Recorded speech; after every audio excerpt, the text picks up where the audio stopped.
Welcome to Kenton's videos. Enjoy the video. You start by making sure both devices are ready. Charge the Fossil watch and Android phone to at least 50% so nothing dies mid-setup. On your phone, install Wear OS and the Fossil Companion app. These handle pairing and firmware. Turn on Bluetooth and enable location because Android uses location permissions for device discovery.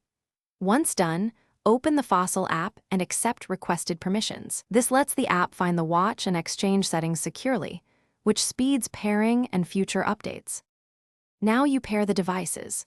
Put the watch in pairing mode, usually by swiping to Settings, Connectivity, Bluetooth, and choosing Pair. On the phone, open the Fossil app and select Add Device. The app scans and shows a pairing code.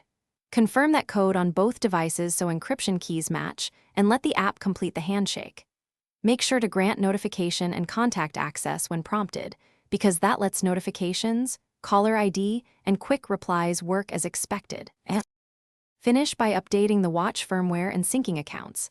The Fossil app will push system and companion app updates. Install them to avoid bugs. Test notifications, GPS, heart rate tracking, and any watch apps you need, because verifying now saves effort later. If something goes wrong, try a soft reset first.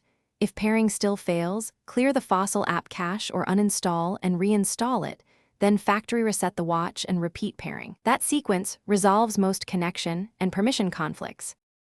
Thanks for watching. Consider subscribing if we helped you.